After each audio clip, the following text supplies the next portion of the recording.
This is Walter O'Keefe, inviting you to listen in on the Nightline. Tonight, live the incredible life of ages yet to come in a time that might be 1,000,000 years from now on X-1.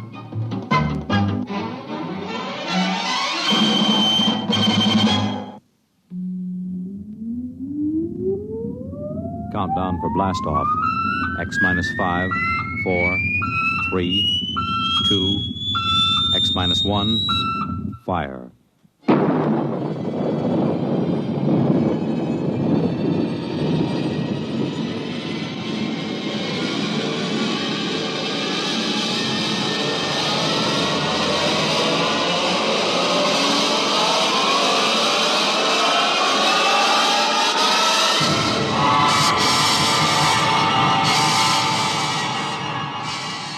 From the far horizons of the unknown come tales of new dimensions in time and space. These are stories of the future, adventures in which you'll live in 1,000,000 could-be years on 1,000 maybe worlds. The National Broadcasting Company, in cooperation with Galaxy Science Fiction Magazine, presents X-1.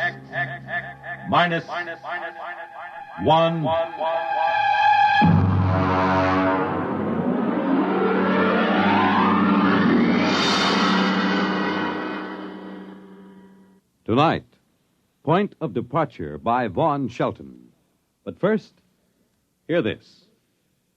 A garden party for a queen, and you're invited. A trip to Tokyo, and you'll go along. The Army football game at West Point, and you have a seat on the 50-yard line.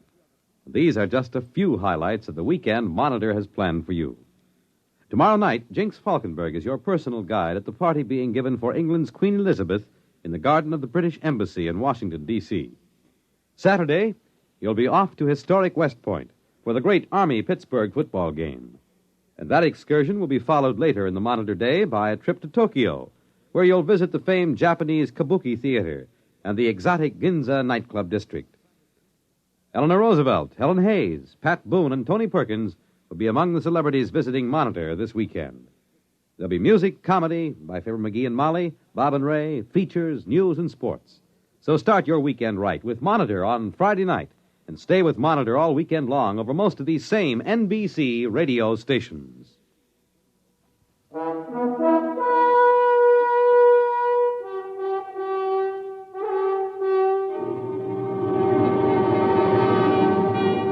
Now, X-1 and Point of Departure by Vaughn Shelton. Before I make this statement, I am well aware that you, gentlemen, are the board of directors and not likely to believe me. The overwhelming concrete fact that we face is that the Utah Flats atomic plant is short $300,000. You have asked for an explanation before the district attorney's office is called. I shall explain, but I know I will not be believed. It started with a letter I received from Dr. Winston Reed, the archaeologist. He is the top man in his field. You may have heard of the Yucatan discoveries and, of course, the Poseidon tablets found in the vault under the Sphinx. His letter introduced me to a Simon Kane, who flew in from Salt Lake City and made an appointment for the following afternoon. Mr. Donner, I'm sorry that Dr. Reed has left again for the field. I should like to have him with me at this meeting. Well, Mr. Kane, I don't quite understand why you've come to me. I'm merely a plant manager for Allied Electronics, and I have no interest in archaeology, nor have I access to any funds. I'm not here on a begging expedition, Mr. Donner. I'll come right to the point. Do you know anything of the Poseidon tablets? Well, I've read newspaper accounts. The preliminary translations of the protolithic seals that surrounded the tablets indicate a civilization that flourished on the equatorial continent until it was destroyed by a natural catastrophe, identified as the biblical flood at about 10,000 B.C. Oh, really? I'm afraid I had it confused with the Dead Sea Scrolls. Oh, well, the lay public has not been informed that the tablets have been opened. Opened? Why, yes. The original inscriptions surrounded them. They were in wedge-shaped characters on baked clay. They have been removed from the tablets. Well, it's all very interesting, but really I think... Mr. Donner, 14 tablets were never registered with the Egyptian Museum. They remain at large. 6 of them have been translated so far. They indicate a scientifically advanced culture, and particularly they concern themselves with a solar energy converter. You mean that literally? A power source from the sun? Yes, according to the preliminary translations, this solar converter delivers such fantastic power that it makes our nuclear source look as primitive as a windmill. And I suppose that's why you've come to me. Yes, we wanted to check the inscriptions against actual tests in the laboratory in a field. Well, I'm quite willing to have my engineering staff look over the plans and give you an opinion if it will help you in your research. Well, that seems quite fair. I'll bring them to your office in the morning.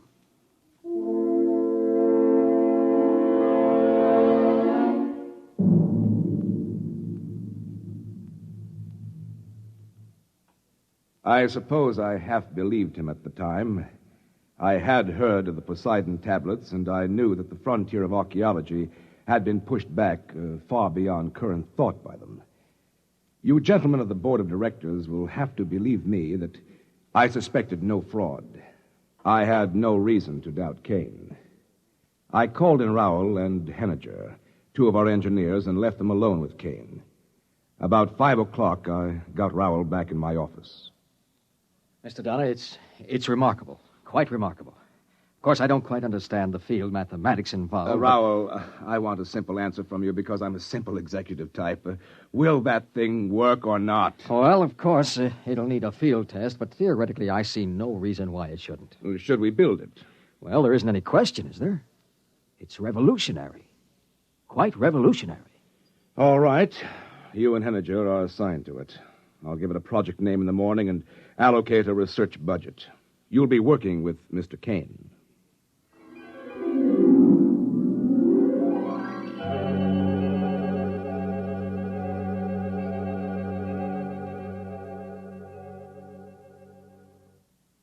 I took great care to protect the corporation's interests.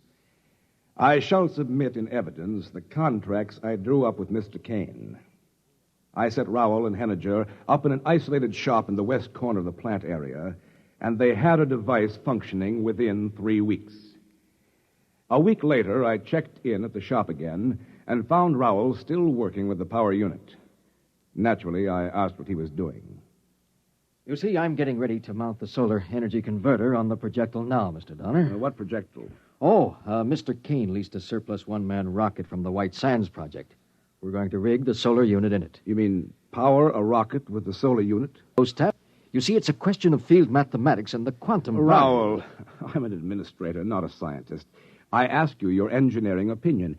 Is this a feasible research project? Yes. Yes, it most certainly is. Using the solar converter, you could develop thrust up to escape velocity at only 10% of potential. This solar converter is creating more power than any atomic pile we have. Mr. Donner, this is it. Spaceflight.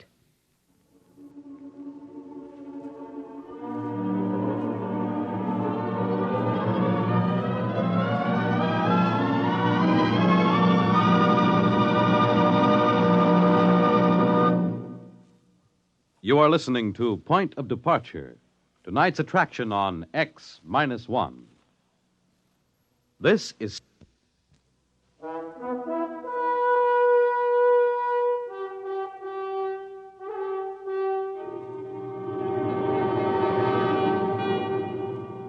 Now back to X-1 and Point of Departure.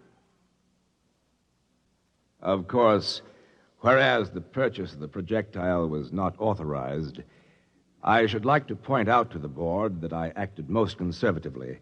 I checked the cost sheets and discovered that the rocket purchase was actually within the allowable debt limitations for my department, and so I okayed the project.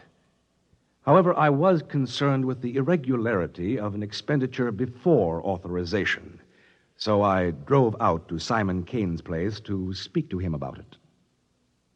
Mr. Donner, I'd like you to meet Porter Hayes. Hi. How do you do? No, look here, Mr. Hayes has agreed to fly the ship. Look, that's what I want to talk to you about. He's with the Pan-Columbian Project, and he's flown all the other types that have been flown so far. This is the one that'll make history, Mr. Donner. This ship will fly anywhere in the solar system. Probably clear out to most other planets without even carrying a fuel supply. Best thing about it is the actual guarantee of a return trip. You know, those geniuses down at Pan Columbia have plenty of ideas for getting you out there, but very few for getting you back. I've been showing Mr. Hayes the photographs of the original tablets and translations.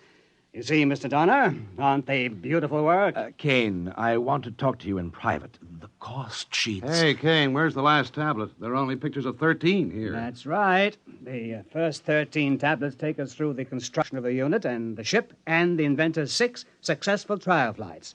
The 14th hasn't been translated yet. It takes about a month to decipher each tablet. You do it yourself? Oh, no. That's a special study. My wife does it. She's an Egyptian scholar in her own right. Her father was Egypt's foremost antiquarian. I believe she's about to honor us with her... Nalja.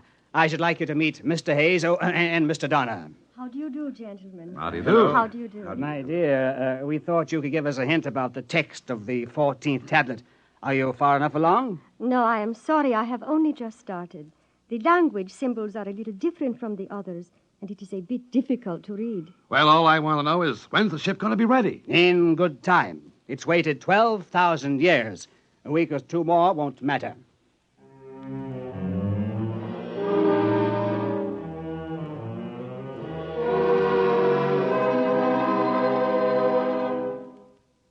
During the next 2 weeks, I was too busy with other things to worry much about the project, but I would like to call the board's attention to the fact that I submitted multiple progress reports at 5-day intervals as required by plant operating procedure. I am at a loss to understand why those reports are now missing from the files. One evening, on a visit to Salt Lake, I was dining at the Pioneer Arms when I spotted Porter Hayes at the table across the room. He was with a young lady who looked familiar to me, even from the back, and, of course, I realized it was Nalja Kane. I felt it was discretionary on my part not to inform Mr. Kane of his wife's continuing acquaintance with Porter Hayes. On July 19th, Kane telephoned and said the airship was rigged and ready to go. I had assigned him an area in our desert test space, and we scheduled the test for the next morning. I got to the test site a little late. Everything was ready, and they were waiting for me. The gantry train moved back, and without the usual roar of chemical rockets or the scream of jets, the ship rose gradually to about 10 feet, and then shot up to a couple of hundred, and then stopped again. Kane was on the intercom. Hayes! Hayes! Is it powering right? What does he say? He's satisfied the craft works perfectly. He's going to take it straight out for 4 or 5 hours and then come back. Well, he can't do that. There's too much he doesn't know about that ship. Tell him to come back. Oh, let him alone. He's making history. But the first time... There he goes.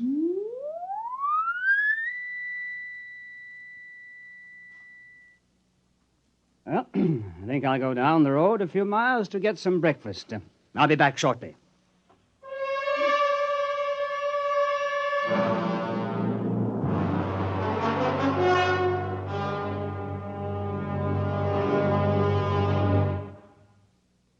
That was 4 days ago. I want it clear to the members of the board that I have not notified the authorities. The ship carried the standard survival kit with 7 days' ration and water, and if he had no operational trouble, Hayes could stay out at least a week. Other than filing the original flight plan with the Joint Astronautics Board, I had no other official obligation. When Kane did not return to the test site by noon, I went to look for him. Meeting with no success, I attempted to question Mrs. Kane at her hotel room. I cannot tell you. I cannot tell you anything. Mrs. Kane, this is a matter of vital necessity to our corporation. I have exceeded my research budget on my own responsibility. I must find your husband. If something happens to the rocket, there'll be an investigation. An official investigation. It will all come out then, won't it? What? About my father. Mrs. Kane, I don't understand. What has your father to do with this? He stole the tablets. At least I thought he did. You mean the tablets that you've been translating? Yes. I thought he had stolen them. Simon Kane told me that. He brought me the cases soon after we were married. I helped him smuggle them out of Egypt to protect my father. He swore if I didn't help him to translate the inscriptions, he'd expose my father and disgrace him. But now it's too late. He's dead. You mean your father? Yes. Yes, he is. Porter Hayes told me. He called me this morning. Well, that must have been before the test. My father's been dead for 6 months. Murdered. Simon Kane murdered my father. He killed him and stole the tablets from him. Porter Hayes told me he has the proof. Well, that's... I'm really sorry, but if Mr. Kane did come into possession of those tablets illegally, there will be a great deal of litigation. Patent rights, you know. That's our primary concern. Now, of course, we'll have to have whatever proof we can. The original tablets, any photostats, notes... They are all gone. You mean Kane took them? He destroyed them. He burned them. He laughed at me this morning. He told me I could never prove they'd ever existed. However, we do have the corroborative evidence of the solar converter, its plans at the plant, the prototype model, and, of course, the rocket. Porter Hayes flew it, didn't he? He flew away. Oh, Hayes, yes, but he's on the test flight. Now, as soon as he comes back, we'll have to get his affidavit.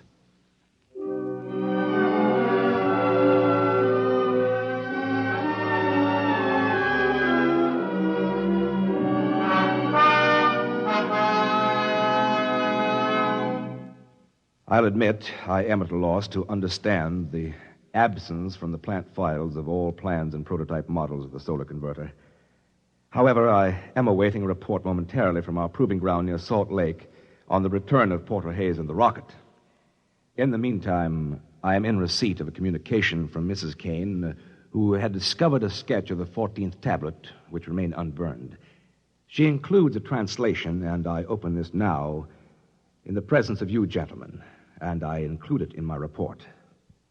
I am convinced that the translation, which I have never seen before, will prove to you gentlemen my probity and my good faith in the corporation's behalf. And now I open the envelope. The translation, 14th tablet, and I quote, "The foregoing record is accurate, and we acknowledge a superlative contribution to science of the inventor." And there is a name here I cannot pronounce. I continue. "But we must admit his greatest contribution is in the proving of an axiom where ultimate force is involved. It is better to know none of the laws than to know most of them. On the 4th day, the aircraft returned from far space to the point of its departure. The aircraft was in excellent condition, but the solar converter was completely fused into a shapeless mass of metal. Of the inventor, the pilot of the craft, nothing remained but his clothing and a handful of white dust. I must conclude my report by proffering my resignation. I will be at the district attorney's disposal when you gentlemen of the board choose to call me in.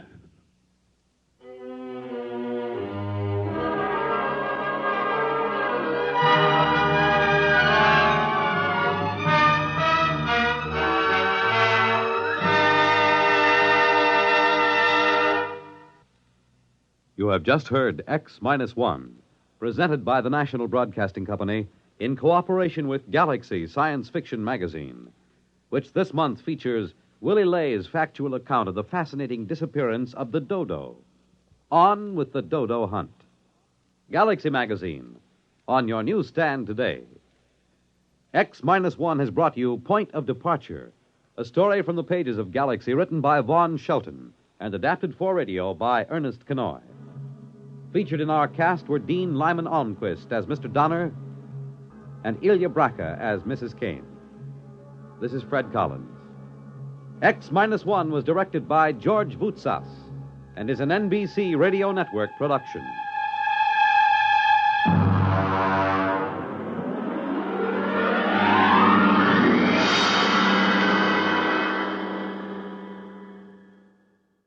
There's excitement in the air at night, and Nightline brings it to you.